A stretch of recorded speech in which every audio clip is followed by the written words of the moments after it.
masih ada di pelvis. Kemudian untuk memobilisasi, teman-teman pegang area lututnya, sendi lututnya, tungkai bawahnya teman-teman pegang, sendi lututnya teman-teman fiksasi. Nah, untuk membuat kaput femur keluar, kita bawa kemana? Abduksi. Ya, jadi posisi bayi itu, kalau misalnya dia posisinya rileks gitu ya, tidak sedang bergerak, itu posisi kakinya adalah seperti ini, kayak huruf M. Tangannya juga kayak gini. Apalagi bayi di bawah 2 bulan. Ini pola seperti ini masih jelas banget. Nah, nanti sudah mulai 3 bulan itu baru tangan mulai ke midline tubuh. 4 bulan jari tangan mulai masuk ke mulut. Nanti 4-5 bulan teman-teman kasih mainan icik-icik, dia sudah mulai bisa memegang, meraih, jari-jari tangannya udah mulai membuka. Di bawah 4 bulan masih banyak grabs refleksnya.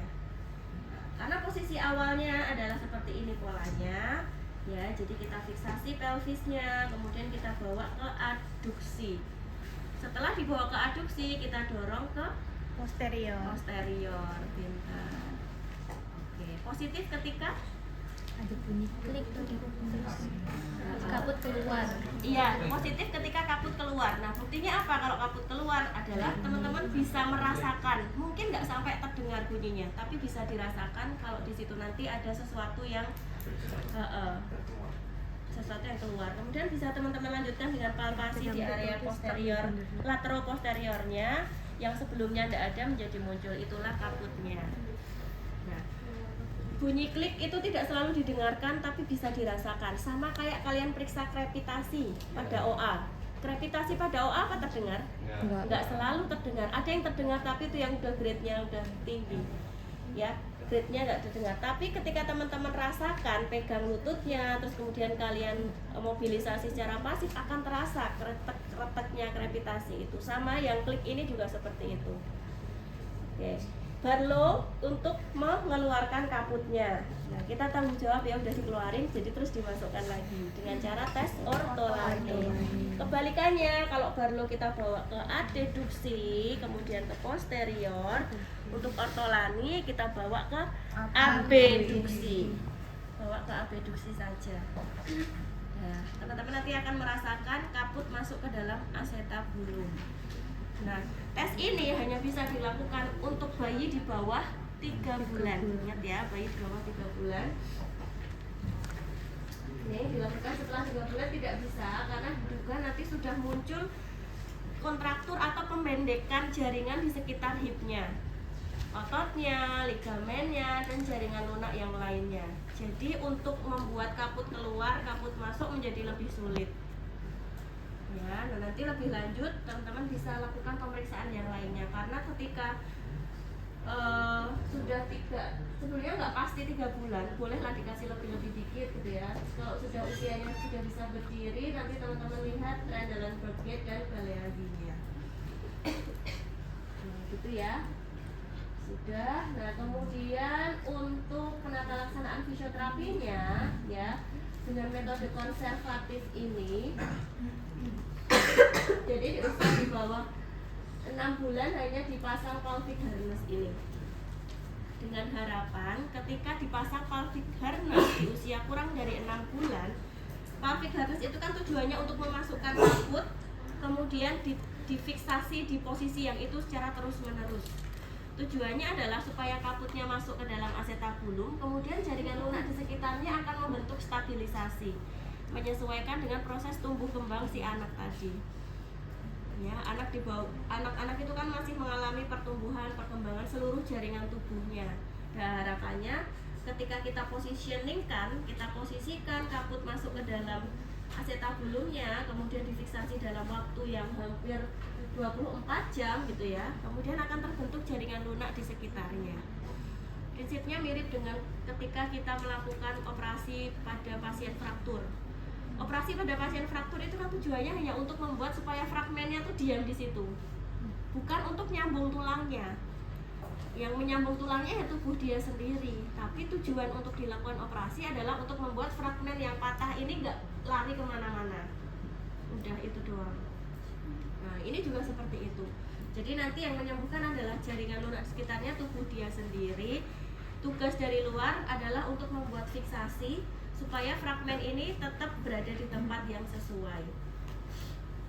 Nah, bentuk pelvic harness-nya seperti ini. Kemudian ketika nanti usianya sudah lebih dewasa, bukan dewasa, lebih tambah usia gitu ya, maka biasanya akan dilakukan tindakan operatif. Nanti operatifnya berbeda-beda, ada dengan metode osteotomi, direposisi. Nah, ini imobilisasinya dengan dipasang gip, teman-teman. Gipnya tuh kayak gini, mirip pakai celana ya. Teman-teman bayangin posisi bayi dipasang gip kayak gini dalam waktu yang cukup lama, pasti akan lebih mudah terkena gangguan vaskularisasi. Nah, tugas kita nanti ada di situ. Kita berikan edukasi, kita berikan home program untuk orang tua maupun pengasuhnya untuk mencegah adanya problem pada vaskularisasinya. Nah, selain itu kita juga mengoptimalkan tumbuh kembang si anak tersebut. Oh, seharusnya usia 12 bulan itu anak harus sudah berdiri gitu ya. Pada kasus ini bisa saja kemampuan anak masih belum optimal, masih di posisi miring-miring doang, berguling doang. Nah, tugas kita selain edukasi home program, kita juga memberikan stimulasi dan patterning untuk kemampuan motoriknya. Nah, stimulasi dan patterning itu kita sesuaikan dengan milestone perkembangan si anak tersebut. Kalau belum mampu miring, belum mampu tengkurap, ya kita latih ke sana.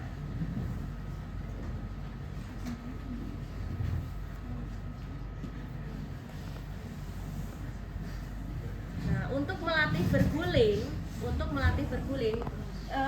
kalian tahu nggak syarat anak bisa berguling itu dia harus apa? Syarat untuk dia bisa miring dan tengkurap dia harus apa? Yang kuat area mana dulu? Betul, kepala dan lehernya harus kuat dulu. Ya, jadi teman-teman nanti bisa cek dulu ketika kalian tengkurapkan, berani nggak nengkurapin bayi? Udah tahu caranya? Cara menengkurapkan bayi, tangan ini posisikan lurus di samping atau dinaikkan ke atas. Karena posisinya bayi tadi masih kayak gini, kalau posisi nekuk kayak gini akan menghambat gerakan dia miring dan tengkurap. Jadi posisikan saja lurus di sini atau dinaikkan ke atas. Nah, karena kita belum tahu kemampuan kepalanya udah kuat apa belum, jadi sanggaan kita tetap di belakang kepala gini. Ya, sanggaan kita tetap di sini. Yang bawah nggak usah digagas dulu. Jadi kita fokusnya dari yang atas dulu. Cara menengkurapkannya adalah ya dari atasnya gini seperti ini. Ya, nanti tangannya biasanya akan sedikit tertindih, nggak apa-apa, teman-teman tinggal ambil saja dari badannya, ya posisikan seperti ini. Nah, jangan lupa jalan nafas jangan sampai tertutup, jadi bisa kalian miringkan ke salah satu sisi. Nah, kalau bayinya masih kecil banget gitu ya, akan lebih mudah lagi untuk menengkurapkan. Contohnya bayinya sekecil ini. Tengkurapnya langsung diambil badannya saja, langsung diambil semuanya, bawa ke tengkurap. Nah, posisikan tangannya seperti ini, kepala dirotasikan. Kalau udah sedikit besar, kalian terlalu berat untuk mengangkat badannya dibawa ke tengkurap gini, tadi caranya tangannya diturunin, kemudian bawa ke satu sisi. Nah, check out apa tuh? Paket Anda segera diantar. Kita dari shouldernya, kemudian pelvisnya. Oke. Nah, sebetulnya untuk menggerakkan bayi yang lebih kecil itu jauh lebih mudah dibandingkan bayi yang lebih besar. Cuma tantangannya adalah kalian biasanya lebih takut, lebih nggak pede kalau bayinya masih mungil gitu ya, lebih nggak pede. Tapi nggak apa-apa karena kalian sudah punya basic pengetahuan anatomi fisiologi di mana harusnya adalah seperti ini. Pede aja nggak apa-apa. Ketika kalian nggak pede, bayinya juga jadi ngerasa loh, bisa ngerasain kalau kita pegangan kita nggak pede itu. Orang tua apalagi ngeliat kok Mbak Masnya kok pegangnya kayak ragu-ragu kan gitu ya, jadi nggak percaya. Nanti kalau sudah lebih besar lagi, lebih panjang lagi, teman-teman bisa lewat bawah. Lewat bawah itu dari area ekstremitas bawah. Difleksikan salah satu tungkainya, dibawa miring, rotasi ke salah satu sisi, kemudian bawa ke tengkurap. Ini kalau bayinya sudah besar, lebih mudah. Sekitar 6 bulan, 5 bulan itu bisa. Nah, kalian cek dulu ketika diposisikan tengkurap bagaimana kemampuan head controlnya, kemampuan kepalanya, apakah anak sudah bisa mulai ngangkat atau belum. Nah, kalau belum ya kuatin dulu di situnya. Karena adanya gips tadi yang bentuknya kayak gini tentu akan sangat-sangat menghambat. Ya, tentu akan sangat-sangat menghambat. Nah, nanti teman-teman bisa memposisikan, meskipun nanti posisi kakinya adalah seperti ini ya nggak apa-apa. Nanti bawahnya bisa dikasih sanggaan. Bisa pakai selimut, bedong atau handuk gitu ya, untuk membuat anak lebih nyaman. Bisa disanggah bawahnya seperti ini karena nanti ada gipsnya kayak gini. Oke. Kemudian sudah itu penguatan head control, latihan berguling, kemudian latihan duduk seperti yang kemarin sudah kita pelajari. Hanya saja karena dia ada gipsnya, mungkin nanti duduknya nggak bisa optimal, jadi tetap kita dudukkan. Karena anak posisinya seperti ini mau duduk sendiri akan nyangkut ini di gips yang di sini. Jadi bisa kita dudukkan saja, kemudian bisa kita berikan aproksimasi. Ya, kita berikan aproksimasi. Karena kan sebetulnya dia kepala lehernya sudah oke.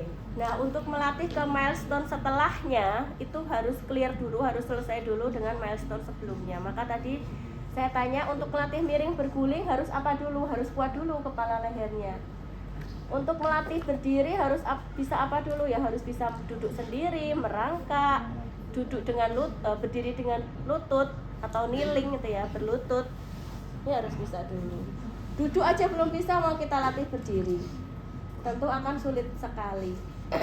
Tapi mungkin nanti teman-teman akan menemui banyak kasus di mana sebetulnya kemampuan anak itu masih di tahap berguling tapi sudah diberdirikan. Nah, itu namanya adalah patterning. Pattern itu apa? Pola. Jadi mengenalkan pola. Mengenalkan pola duduk, mengenalkan pola merangkak, mengenalkan pola berdiri. Nah, patterning berdiri biasanya dilakukan pakai standing frame yang warna biru itu. Ditempel di situ, kemudian difiksasi di beberapa bagian tubuhnya. Di pelvisnya, dadanya, sama di lututnya. Kemudian pasien diposisikan berdiri di situ sekitar 15-30 menit ya. Oke. Terus sudah itu untuk DDH. Teman-teman ada pertanyaan?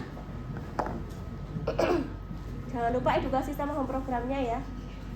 Edukasi baik cara merawat ketika anak dipasang gips dan juga cara menggendongnya, cara mengganti popok misalnya dan lain-lainnya. Cara menggendong kan posisikan M shape. Nah, bisa madep depan kemudian disandal gini. Boleh, karena ketika kita gendongnya yang seperti ini tuh nggak bisa M shape. Nah, jadi paling nggak pakai yang gendongan ransel itu menghadap ke kita kayak gini, atau kalau mau madep ke depan gendongnya cuma sebentar ya. Kalau ini kan gendongnya cuma sebentar, nggak bisa lama. Itu hadapkan ke depan, bukan yang gendong bayi masih di bawah 3 bulan itu. Oke. Nah, selesai untuk DDH ya. Kalau untuk patterning dan stimulasi kan teman-teman banyak belajar di Pak Yuli ya. Stimulasi untuk berguling, stimulasi untuk duduk, stimulasi merayap, creeping itu merayap, kemudian crawling itu merangkak. Merayap dan merangkak tahu bedanya ya? Merayap itu dadanya nempel kayak tentara itu merayap. Kalau merangkak fokoin. Nah, ngelatih merayap sama merangkak itu nggak bisa sendiri, harus dengan bantuan terapis yang lainnya untuk memberikan pegangan di ekstremitas sisi sebelahnya. Atau kalau misalnya saya pernah ngelatih merangkak itu pas anaknya sudah mulai kuat, itu saya pakai gendongan jari itu, kemudian saya bawa angkat ke sini di posisi dia supaya merangkak. Nah, kemudian nanti orang tua tinggal membantu untuk melangkahkan tangan dan kakinya.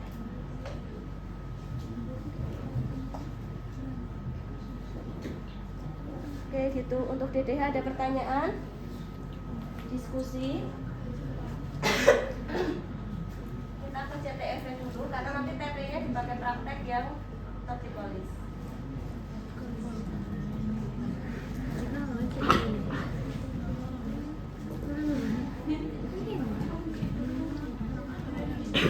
Nah, kalau untuk CTF, ya, kalau untuk CTF kemarin seringnya dokter akan memberikan metode yang konsepsi. Jadi dipasang serial gips seperti ini. Kemudian nanti di saat gips itu dilepas dilakukan reposisi. Nah, pemasangan gips kan hanya sekitar 4 sampai 6 minggu. Jadi paling mentok 2 bulan saja gitu ya, 2 bulan tok. Setelah itu anak akan dilakukan maintenance dengan pemakaian Dennis Brown Splint. Dipasang Dennis Brown Splint dengan tujuan untuk menjaga supaya kaki yang sudah direposisi ini nggak balik, yang sudah direposisi nggak balik ke pengkor ke dalam lagi. Tujuan Dennis Brown Splint adalah seperti itu. Nah, Dennis Brown Splint kan dipasang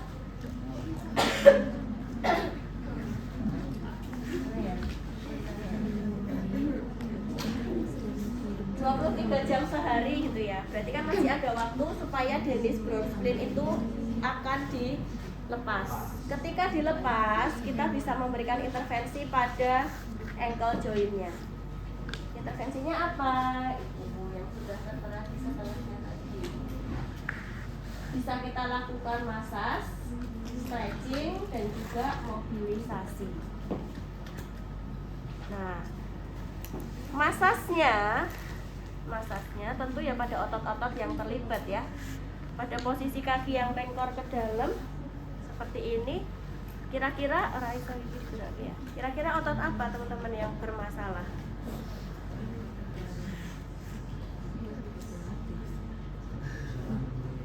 Tibialis apa? Anterior, tibialis anterior. Terus soleus, gastrosoleus ya, jadi satu gastrosoleus. Yang di lateral sini apa? Peroneus ya, dan juga otot-otot intrinsik yang ada di dalam kaki. Otot-otot intrinsik itu yang kecil-kecil di dalam sana yang nggak bisa kita palpasi. Nah, disitulah PR kita untuk memberikan mobilisasinya. Jadi nanti teman-teman bisa lakukan effleurage atau myofascial release ya. Atau juga kalian bisa pakai transfer vibration pada GTO-nya juga boleh. Pada otot gastroknya lakukan ini apa ya? Petrissage ya. Ya, petrissage. Tujuannya adalah untuk membuat otot yang menegang itu menjadi lebih rileks. Jadi yang tadi kaki sudah direposisi tidak kembali lagi ke posisi patologisnya, ke posisi CTEV-nya. Setelah dimasas, teman-teman bisa lakukan stretching. Stretchingnya tentu berlawanan dengan arah deformitasnya. Arah deformitasnya ingat nggak? Inversi, adduksi, cavus, dan satu lagi equinus. Jadi ke posisi plantar. Maka nanti stretchingnya dibalik ke arah sebaliknya. Nah, biasanya kan adik-adiknya masih kecil tuh, bayi-bayinya paling sak gini-gini nih. Jadi peganganmu nanti nggak kayak megang kaki orang dewasa, paling hanya pakai dua jari doang. Nah, contoh ya pada kaki kanan. Fiksasinya, nah, setiap menggerakkan kan ada fiksasinya. Fiksasinya ada di ankle joint dan calcaneusnya. Ini. Kemudian yang untuk memobilisasi pegang pada metatarsal 1. Pegang pada metatarsal 1, fiksasinya pada calcaneus dan ankle joint-nya. Kemudian lakukan sedikit traksi, baru dibawa ke eversi dan dorsal fleksi. Gerakan utamanya kan sebetulnya ada dua itu, eversi dan dorsal fleksi. Ya, eversi dan dorsal fleksi pegangannya seperti ini, kemudian tarik pada metatarsal 1, traksi sedikit, baru ke arah eversi dan dorsal fleksi. Nah, sebelum dimobilisasi ingat ya tadi dimasas dulu, di stretching dulu, dibuat anak biar otot-ototnya lebih rileks dulu. Terutama pada tibialis anteriornya. Sini. Oke. Itu untuk CTF.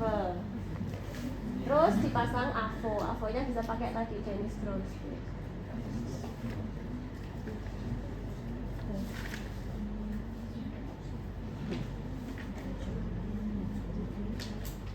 Nah, karena nanti sudah akan dipasang dengan AVO, dengan Dennis, jadi untuk strapal atau rigid tappingnya bisa di skip atau tidak dilakukan, nggak apa-apa. Sebenarnya tujuannya sama, untuk menahan, untuk maintenance, memfiksasi di posisi yang optimal sudah direposisi.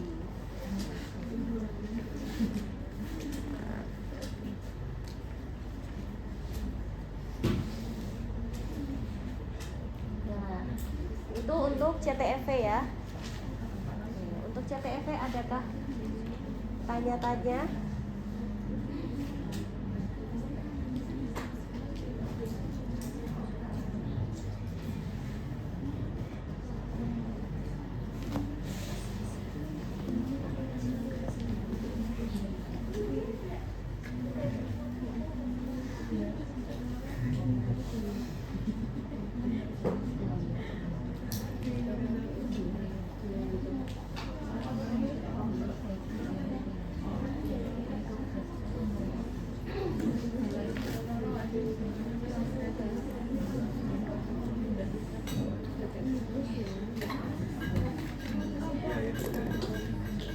Nah, ini yang saya bilang untuk sekarang kita pindah ke torticollis, switch ke torticollis.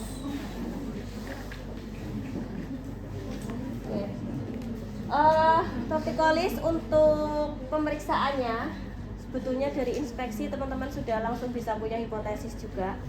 Kalau ini sepertinya mengarahnya ke torticollis.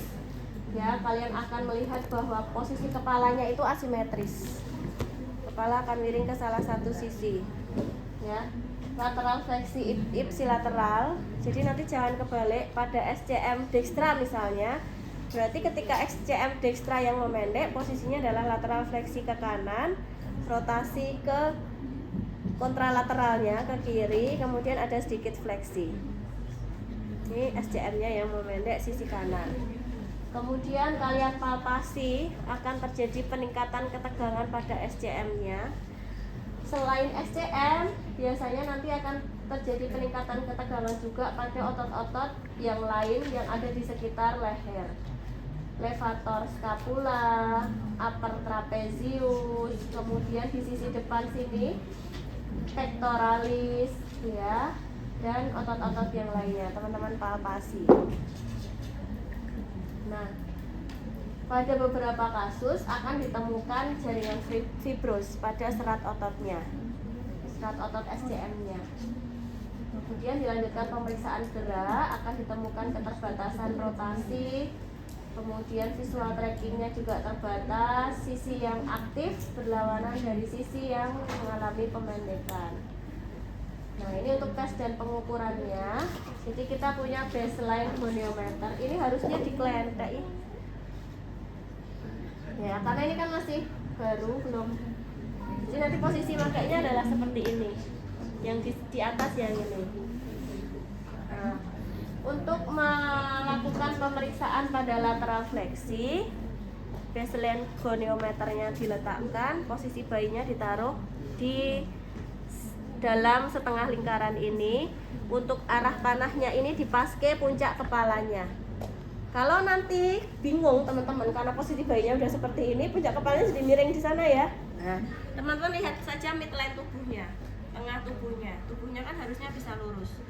Lihat midline-nya, meskipun nanti kepalanya kayak gini, oke gitu ya, gini. Terus kemudian nanti teman-teman untuk pemeriksaan lateral fleksi tinggal diposisikan, dimiringkan secara pasif.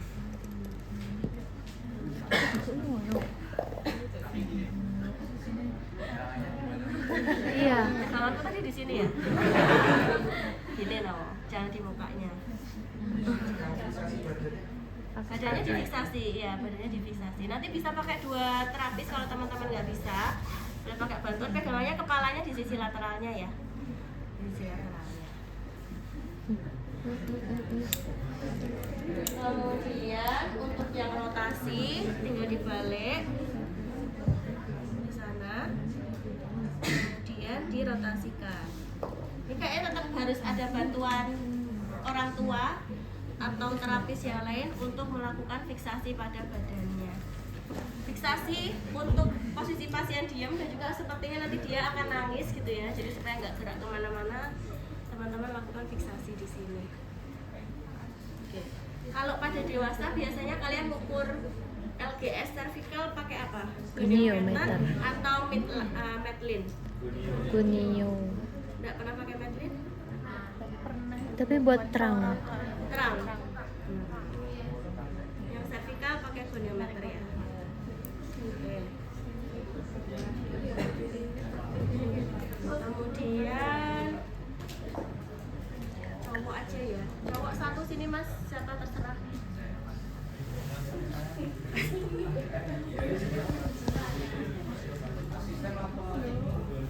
Probadus.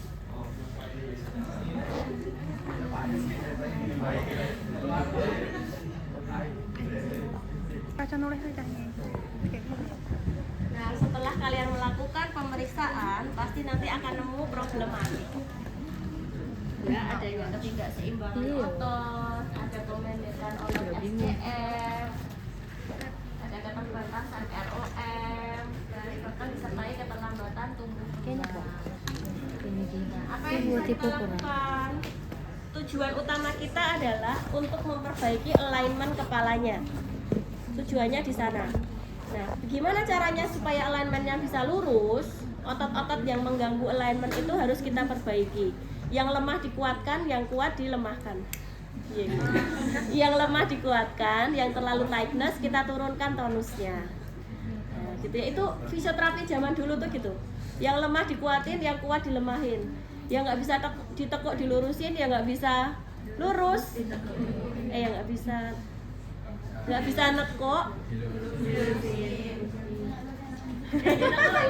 Yang nekuk dilurusin, yang lurus ditekuk. Wes ngono kuwi isine tekak, tekuk.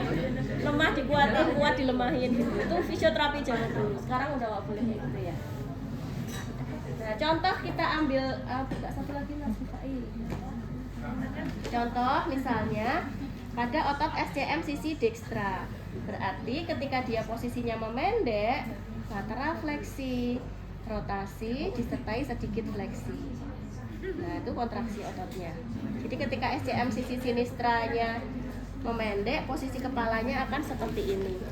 Apa pertama kali yang bisa kita lakukan? Teman-teman boleh kompres anget dulu, boleh disinar inframerah. Jangan lupa kalau sinar inframerah, mata bayi harus ditutup.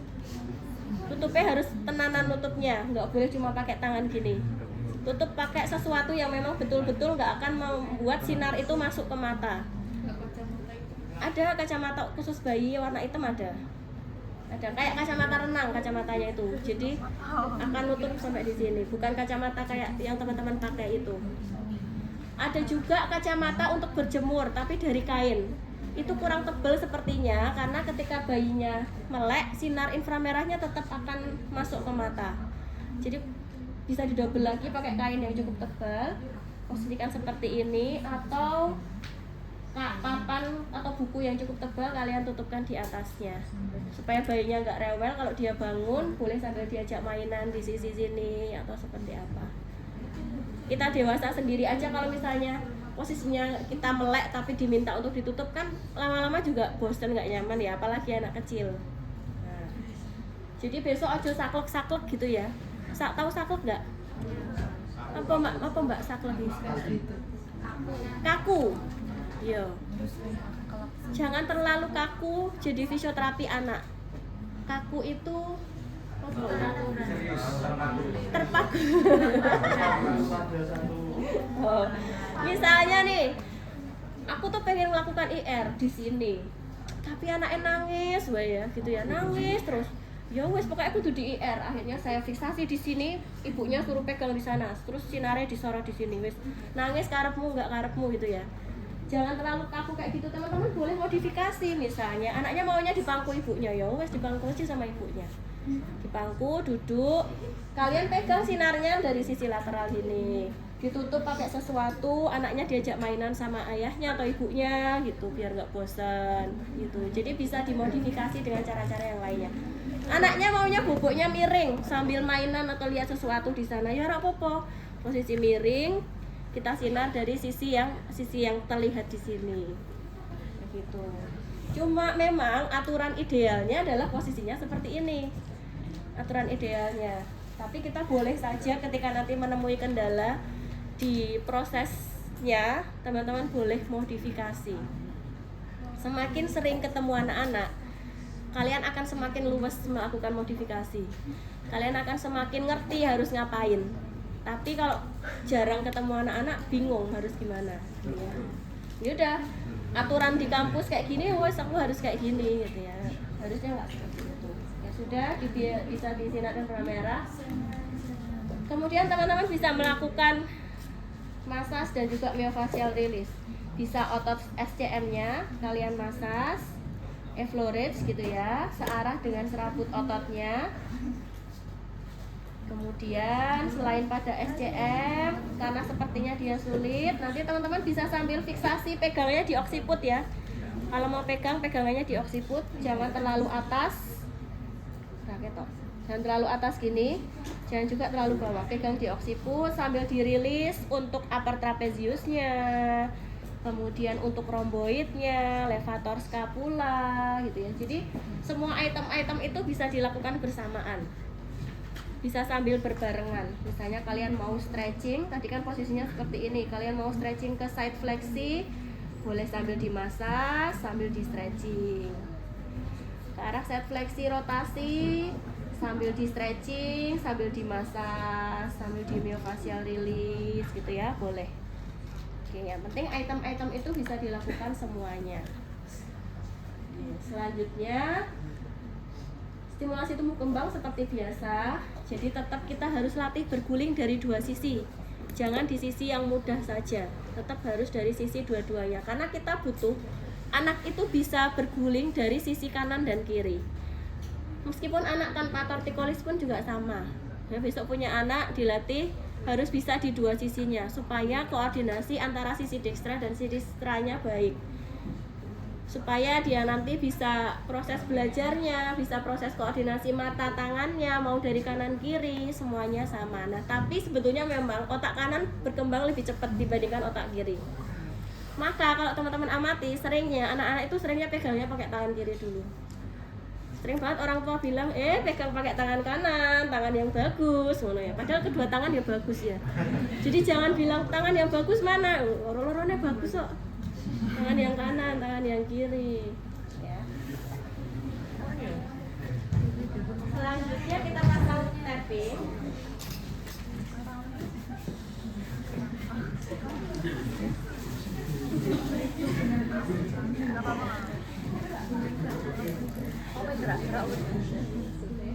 Kalian bawa gunting nggak? Yang nggak bawa di depan ada beberapa. Nah, untuk mempertahankan, teman-teman bisa bantu pakai tapping. Nah, sebetulnya pada kasus tortikolis ini, pemasangan tapping nggak mutlak ya teman-teman ya, karena yang terpenting adalah item-item stretching, mobilisasi, massage. Tapping, apa? Aman? Ada sesuatu? Nggak apa-apa? Kok iso ngantuk piye? Ngantuk.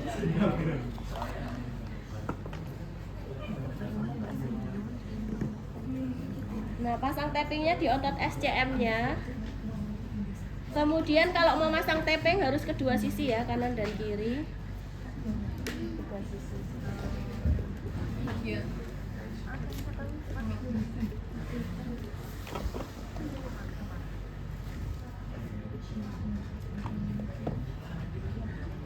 Tappingnya itu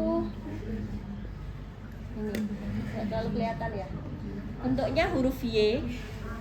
Nah, ketok ya, nanti dibuka sendiri di PPT-nya. Nah, untuk ukuran tappingnya disesuaikan panjang ototnya. Ya, untuk ukuran tapping disesuaikan panjang ototnya. Karena contoh pasien kita adalah pasien dewasa, kita sesuaikan panjang otot SCM-nya. Mulai dari mana origonya? Insersionya. Origonya kan yang di bawah. Insersionya ada di mana? Masih ingat nggak di sini ada apa? Processus mastoideus. Dari processus mastoideus menuju ke origonya ada dua kaput ya. SCM itu origonya punya 2 kaput, lali mesti. Dulu semester 1 Bu Nurul, Bu Mei, anatomi. Clavicula sama manubrium sterni, iya betul, di sternum dan sepertiga medial clavicula. Nah, jadi kita ukur di sepanjang itu. Dilebihkan sedikit. Nah. Kalian nek pakai baju kelihatan nggak? Lepasan Mas Rifai. Buka. Dadanya ditutup aja biar nggak dingin. Nah, gini ya lebih kelihatan. Nih, udah. Kalau pada dewasa itu satu tapping gini dibagi jadi 2. Cara bagi 2 jangan seperti ini, jangan gini guntingnya, tapi dari sisi yang ada warnanya. Nah, ini orang pas tengah kok, kamu nanti malah bingung. Dan nggak semua tapping ada garisnya. Kalau kalian terbiasa pakai garis, nanti jadi dikasih yang nggak ada garisnya bingung. Nah, bagi 2 aja. Nah, kalau pada dewasa satu tapping dengan lebar 5 cm ini sudah bisa cukup dibagi 2 gini aja. Tapi kalau pada anak-anak bisa saja yang segini masih dibagi 2 lagi. Gitu ya. Atau dari 5 cm kita kurangi 1 cm, kemudian 4 cm baru dibagi 2. Kalau ini kan 2,5 berarti ukurannya. Kalau pada anak bisa saja cukup 2 cm. Paham maksudku ya? Paham dong. Sudah, kita bentuk huruf Y. Kalau mau gunting sekali lagi jangan lewat belakang, lewat depan. Jadi nggak apa-apa kalau nanti hasilnya nggak lurus, karena kalian masih belajar. Engko nek wis jadi fisioterapis mesti udah lihai sekali gunting kayak gini.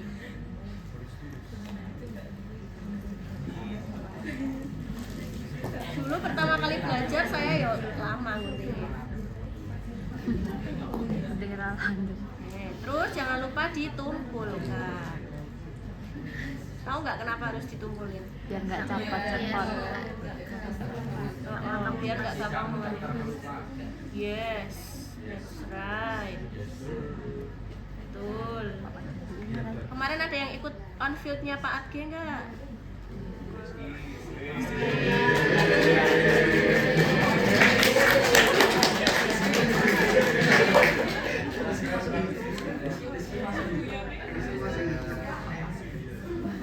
Mesti udah pintar masang tappingnya ya Ki.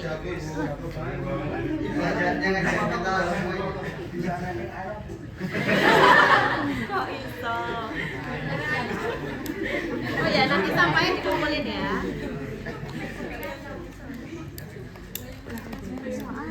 Ya, area yang akan dipasang tapping harus bersih dari apapun. Ya, idealnya tuh kayak gitu. Jadi besok kalau teman-teman masang tapping di kaki, cukur sih bulu kakinya. Harusnya gitu. Nah, barangkali Rifai ada keringet-keringet atau mungkin udah mandi ya Rifai? Udah. Atau pakai lotion, jadi kita bersihkan dulu supaya tappingnya bisa merekat dengan sempurna. Kita bersihkan dulu. Nanti teman-teman bisa pakai tisu basahnya masih ada. Sanitizer mati.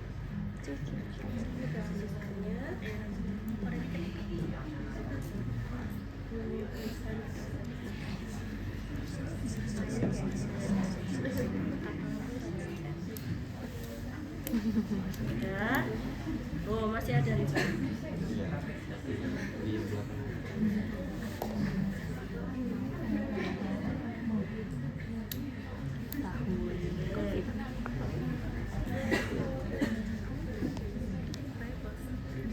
Oke, masang tappingnya.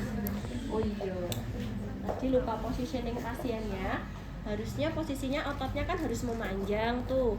Nah, supaya SCM memanjang kan harus ada gerakan ekstensi kepala. Jadi area badannya bisa kita sedikit tinggikan.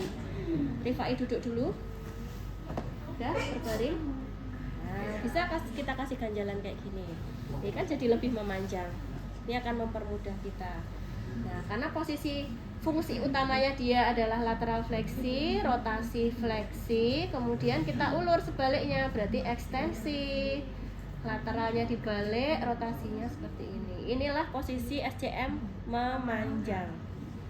Oke, ya. Pusing bilang ya. Nah, kita pasang dari ujung yang sini dulu. Lepas tapping gimana, guys? Disobek. Ini kertasnya yang disobek. Iya. Ya, manut ya, kertasnya disobek. Gini kan? Pasang mulai dari prosesus mastoideus. Belakang sini. Pasang.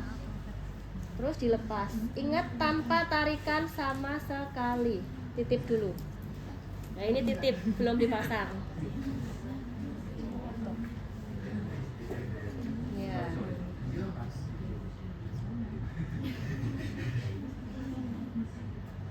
Tap-tap dulu. Tappingnya bukan layarnya. Tappingnya. Kemudian satu di sepertiga medial dari klavikula. Ya, tanpa tarikan itu tappingnya, jadi langsung ditaruh aja. Ya, setelah ditap-tap kalian merasa sudah nempel semuanya, baru boleh digosok.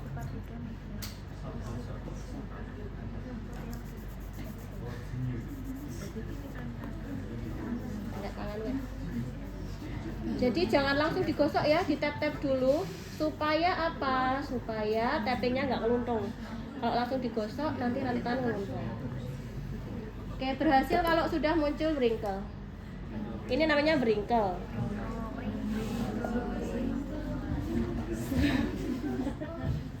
Twinkle. Nah, satunya dipasang. Nah, sayang, lepas tapping punya versi satu lagi selain disobek kertasnya. Ya, Rizky, katanya udah ikut. Jadi ditekuk gini, terus ditarik tappingnya. Tekuk gini, tarik tappingnya. Nah, nanti kan kalian masang dua toh, satu disobek, satu nyoba di giniin ya. Gini, ditekuk sedikit gini.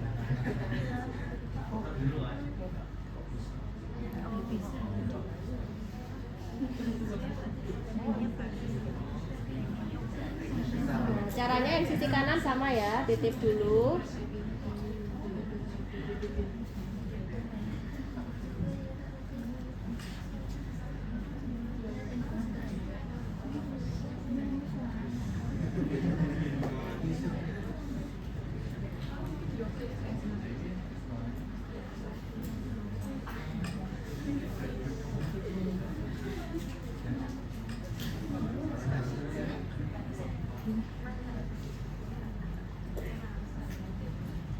Nanti kalau ternyata pas kalian gosok kok masih ada yang lipet, biarin aja ya. Jangan diambil terus ditarik. Nanti jadi nggak lengket. Biarin gitu aja. Berarti waktu tap-tap belum sampai nembus layarnya.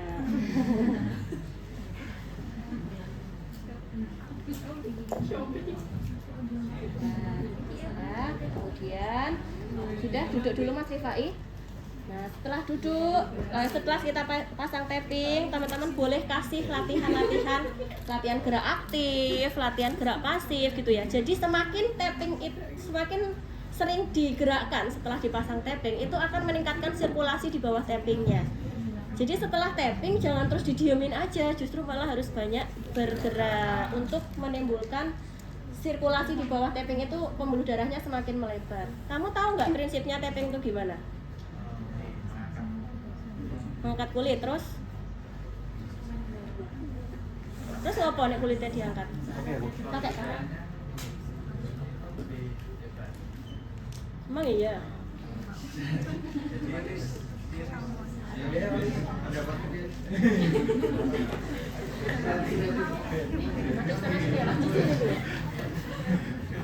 Jadi ketika ada problem di area tubuh kita, misalnya ada tightness, ada spasme gitu ya, kemudian kita pasang tapping yang seperti ini yang NMT ya. Tapping yang NMT itu tujuannya adalah fokus ke limfatik dan juga jaringan lunak di bawah kulit persis gitu ya.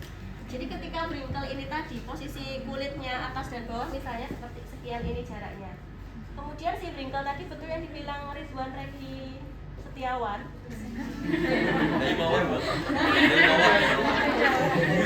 Setiawan mana istilah? jaraknya kan segini ya, jaraknya kita kan sekian ini, kemudian di atas dikasih tapping itu tadi, jadi ada wrinkle ini tadi. Wrinkle ini kan akan membantu mengangkat kulit. Nah, maka ruangan di bawah kulit menjadi sedikit lebih longgar. Nah, ketika ruangannya lebih longgar, maka akan bisa diisi oleh aliran darah yang lebih banyak. Ya, salah satunya vasodilatasi pembuluh darah itu juga. Nah, maka ketika semakin sering dipakai bergerak, jadi yang tadinya segini ada wrinkle, turun, aliran darahnya akan jauh lebih bagus di sana. Nyerinya bisa berkurang, LGS-nya bisa nambah, gitu ya. Itu prinsip tapping yang NMT yang ada wrinkle-nya. Beda lagi kalau tapping yang mungkin di sport itu sering pakai yang kinesio tapping. Jadi dia ada fungsi sebagai inhibisi. Nah, kalau sebagai inhibisi itu tujuannya untuk meningkatkan stabilitas. Biasanya ada tarikannya. Ya, iya, benar Rizky. Tarikannya. Naik ini sih. 50%, 75% gitu ya. Jadi biasanya akan terasa kenceng di area yang dipasang tapping. Tapi kalau NMT nggak akan terasa terhambat. Harusnya nanti setelah teman-teman dipasang, rasanya bukan malah nggak bisa nengok, tapi harusnya sih lebih enteng harusnya. Beda kayak dipasang inhibisi kan dia jadi stabil gitu ya, nggak bisa untuk bergerak. Inhibisi yang penting. Soalnya kemarin ada kelas sebelah itu setelah dipasang tapping malah jadi gini nengok. Tappingnya kayaknya tappingnya ada tarikan. Tappingnya salah. Terus, oke, selanjutnya pemasangan tapping ini bisa dipertahankan selama 3-5 hari. 3-5 hari, tetapi itu idealnya seperti itu. Ketika nanti ada kondisi tubuh yang berbeda, contoh yang berbeda, misalnya kok gatel rasanya, kemerahan gitu ya, boleh dilepas sebelum 3 hari. Itu harus disampaikan ke pasien, jangan tidak disampaikan. Bu, kalau nanti sebelum 3 hari ibu atau bapak sudah merasa atau anaknya nanti ada kemerahan, kemudian dia gelisah nggak nyaman, langsung dilepas aja. Cara melepasnya jangan posisi kulitnya kering, bisa dibantu pakai baby oil atau pas mandi kena air dikasih sabun, itu akan lebih tidak sakit. Dan cara melepasnya searah dengan tumbuhnya rambut. Rambut kita tumbuhnya dari atas ke bawah, ke bawah ke atas. Atas ke bawah. Jadi ngeleteknya, melepasnya dari atas ke bawah. Jangan jarak ya. Oke, sudah gitu ya.